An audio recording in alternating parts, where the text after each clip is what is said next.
दोस्तों, अगर आपने जेसन हॉरर स्टोरी के बाकी पार्ट्स अभी तक नहीं देखे हैं तो पहले आप उसे देख लें, वरना ये स्टोरी आपको पूरी तरह से समझ में नहीं आएगी। पिछली वीडियो में आपने देखा था जेसन को स्मैक लगाने के बाद गुल्ली और बुल्ली पुलिस की कार लेकर वहाँ से भागते हैं, लेकिन तभी वहाँ सोफिया दौड़ते हुए आती है और गुल्ली बुल्ली को आवाज लगाती है। गुल्ली सोफिया की आवाज सुनकर गाड़ी रोक देता है और फिर गुल्ली गाड़ी से बाहर निकलकर देखता है तो उसे सोफिया खड़ी हुई नजर आती है। तो गुल्ली उसे हाथ हिलाकर बुलाने की कोशिश करता है, लेकिन अचानक सोफिया वापस भागने लगती है और फिर वो गाड़ी के पीछे जाकर छुप जाती है। गुल्ली ये समझ नहीं पाता कि सोफिया वापस क्यों भागी।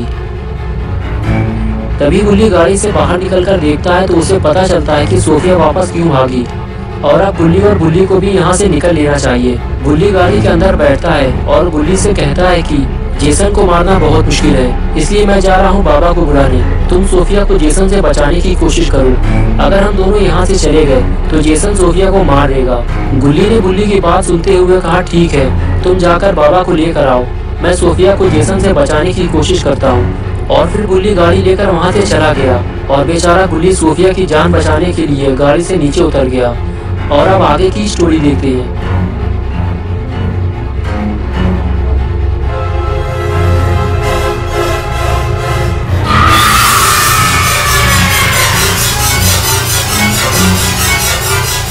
जेसन जैसे ही गुल्ली की तरफ पलटा, गुल्ली छुपने की कोशिश करने लगा, लेकिन जेसन ने उसे देख लिया है और वो तलवार लेकर सीधे गुल्ली की तरफ आगे बढ़ता है।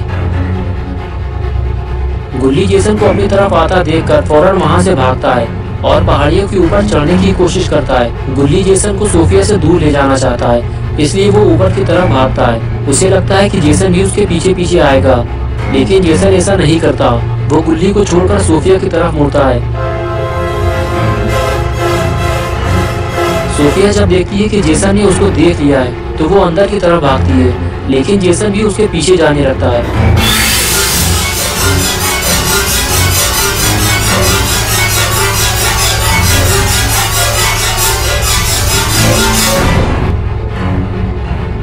सोफिया को कुछ भी समझ में नहीं आता कि वो जाए भी तो कहाँ जाए। अगर वो ऐसे ही अकेले भागती रही तो ज्यादा देर तक जिंदा नहीं बचेगी, जेसन उसे मार देगा। और इधर ऊपर चढ़ने के बाद गुल्ली सोफिया को ऊपर आने के लिए कहता है। वो कहता है कि सोफिया तुम भी ऊपर आ जाओ, वरना जेसन तुम्हें मार देगा और मैं भी कुछ नहीं कर पाऊंगा। सोफिया गुल्ली की पूरी बात तो नहीं सुन पाती, लेकिन वो गुल्ली का इशारा समझ चुकी है कि वो उसे ऊपर बुला रहा है। लेकिन सोफिया डरी हुई भी है, उसे लग रहा है कि जेसन उसे पकड़ न ले। लेकिन जब उसे लगा कि जेसन वहाँ नहीं है तो वो सीधे गुल्ली की तरफ भागी। और जैसे ही गुल्ली ने देखा कि सोफिया उसकी तरफ आ रही है, वो उसकी हेल्प करने को तैयार हो गया और सोफिया का हाथ पकड़कर उसे ऊपर खींच लिया और कहने लगा, सुनो सोफिया, जब तक गुल्ली बाबा को लेकर यहाँ नहीं आ जाता तब तक हम ऊपर ही रहेंगे और ऊपर से ही जेसन पर नजर रखेंगे। इससे हमें पता चलता रहेगा कि जेसन कब कहाँ जा रहा है, और अगर वो ऊपर आता है तो हम उसे ऊपर आता हुआ देख सकेंगे और उसके ऊपर आने से पहले ही हम नीचे उतर जाएंगे और जैसे ही वो नीचे आएगा हम फिर से ऊपर आ जाएंगे। इसी तरह हमें ऊपर नीचे करते रहना होगा, बस हमारे पास यही एक रास्ता है, आओ मेरे पीछे। ये कहकर गुल्ली आगे चला गया और सोफिया भी उसके पीछे पीछे चली गई। अब जब गुल्ली और सोफिया ने नीचे झांककर जेसन को देखा तो एक और मुसीबत खड़ी हो गई। जेसन लापता है, लेकिन अभी थोड़ी देर पहले तो वो यही था, अचानक वो कहाँ लापता हो गया और अब ये कैसे पता चलेगा कि जेसन कहाँ छुपा हुआ है। अब गुल्ली और सोफिया को इस बात का डर सता रहा है कि जेसन इन दोनों पर किसी भी वक्त अचानक से हमला कर सकता है। सोफिया कहती कि कुछ देर पहले तो जेसन मेरी ही तरफ आ रहा था। गुल्ली सोफिया से कहता है कि जेसन बहुत चालाक है, वो मौका पाकर कहीं छुप गया है और हम लोगों के लिए खतरा और भी ज्यादा बढ़ गया है, इसलिए हमें जल्दी कहीं छुपना होगा। हम पर कभी भी और कहीं से भी हमला हो सकता है। मुझे लगता है कि हमें ऊपर ही कहीं छुप जाना चाहिए। अगर तुम्हें भी ऐसा लगता है तो जल्दी आओ मेरे पीछे। और उसके बाद गुल्ली और सोफिया दोनों अंदर की तरफ भागते हैं और वहीं कहीं पे छुपने की जगह ढूंढने लगते हैं। और कुछ ही देर में उन्हें एक ऐसी जगह मिल जाती है जहाँ वो बैठकर टाइम पास कर सकते हैं और जेसन को भी आते जाते देख सकते हैं। लेकिन फिर भी गुल्ली और सोफिया डरे और घबराए हुए हैं। और फिर अचानक सोफिया ने इशारा करते हुए गुल्ली को कुछ दिखाया और कहने लगी कि मुझे ऐसा लगता है कि वहाँ पे कोई आया है, तुम जरा ध्यान से देखो, मुझे ऐसा लग रहा है कि वो जेसन है। गुल्ली धीरे धीरे छुपते छुपाते हुए पास जाकर देखता है कि कौन है वहाँ पे, और फिर गुल्ली कुछ ऐसा देखता है जिसकी उसे उम्मीद नहीं थी।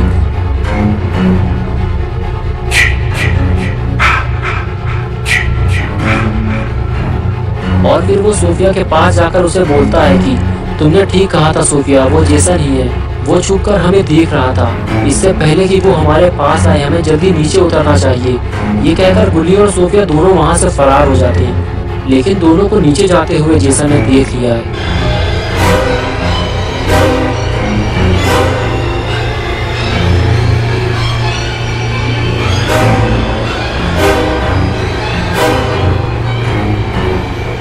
और इसी हड़बड़ाहट की वजह से गुल्ली ऊपर से नीचे गिर पड़ा।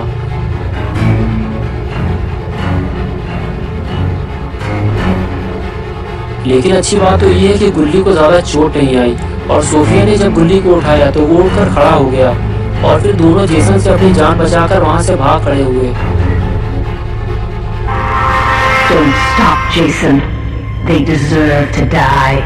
Make them suffer like we did.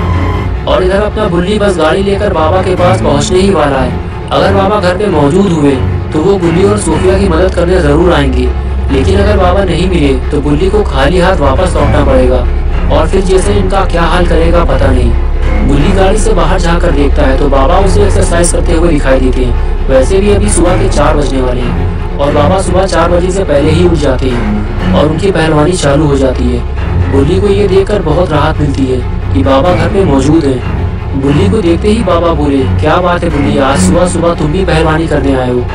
गुल्ली बोला, मैं पहलवानी करने नहीं आया, मेरी स्कूटर का पेट्रोल खत्म हो गया था तो मैं और गुल्ली जल्दी घर पहुंचने के चक्कर में एक गलत रास्ते पे चले गए थे। वो पूरा एरिया जेसन का था और वो एक खूनी है और न जाने वो कितने लोगों को हमारे सामने मार चुका है। अगर आप जल्दी वहाँ नहीं पहुँचे तो वो गुल्ली के पेट में तलवार घुसा के सारा माल मसाला बाहर निकाल देगा।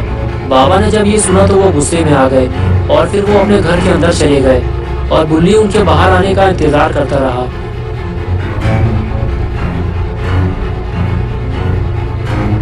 और फिर वो बाबा के बाहर आते ही मुस्कुराने लगा क्योंकि बाबा अपना जादुई हैमर साथ ले आए थे और अब ये हैमर इस्तेमाल होगा जेसन के ऊपर।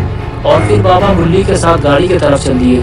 आगे बढ़ते हुए बाबा गाड़ी के ऊपर चढ़ गए और गुल्ली गाड़ी में बैठ गया और फिर गुल्ली बाबा को लेकर गुल्ली और सोफिया को बचाने चल दिया। लेकिन गुल्ली को अपनी स्पीड बढ़ानी होगी क्योंकि जेसन गुल्ली और सोफिया के पीछे पड़ गया है। कहीं ऐसा ना हो जब तक गुल्ली बाबा को लेकर वहाँ पहुँचे गुल्ली और सोफिया में से कोई मर चुका हो। और कुछ ही देर में गुल्ली अपने जंगली बाबा को लेकर वहाँ पहुँच गया, लेकिन बाबा को यहाँ कोई दिखाई नहीं दे रहा। गुल्ली आगे बढ़कर देखता है कि गुल्ली और सोफिया कहाँ हैं और यहाँ इतना सन्नाटा क्यों है और जेसन भी कहीं दिखाई नहीं दे रहा। वो रहा जेसन, वो है खूनी जेसन, ऐसा गुल्ली बाबा को हाथ दिखाते हुए बोला और कहने लगा, जरूर उस घर में गुल्ली और सोफिया मौजूद हैं। तभी जेसन उस घर का दरवाजा तोड़ने की कोशिश कर रहा है।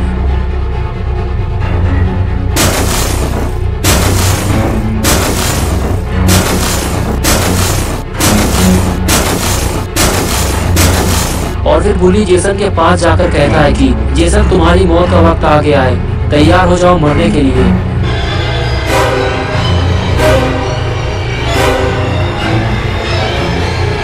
और जैसे ही जेसन गुल्ली की तरफ आता है गुल्ली वहां से भागता है और उसे बाबा के पास ले जाता है और बाबा जेसन के पास आने का इंतजार करते हैं। और फिर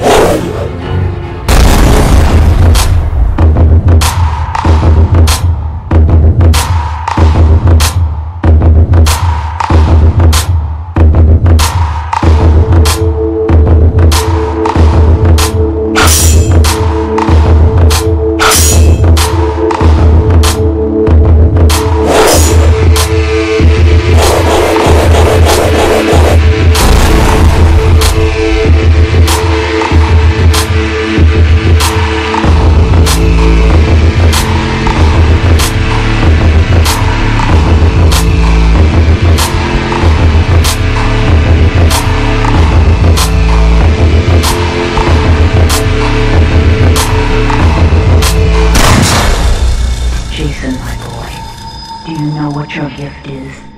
No matter what they do to you, you cannot die. You can never die. अरे ये क्या, इतना मार खाने के बाद भी जेसन उठ गया। अब ये पीछे से बाबा पे हमला करेगा।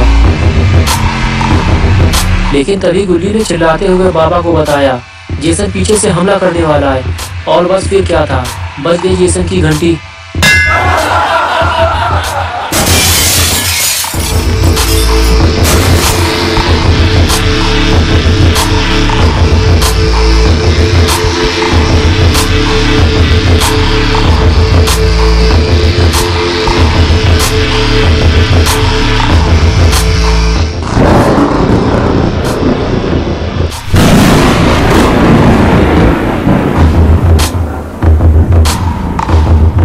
दोस्तों, अगर आपको ये वीडियो पसंद आई है और आप गुल्ली और बुल्ली की नई वीडियोस देखना चाहते हैं तो इस वीडियो को लाइक करें, चैनल को सब्सक्राइब करना और बेल आइकन दबाना ना भूलें।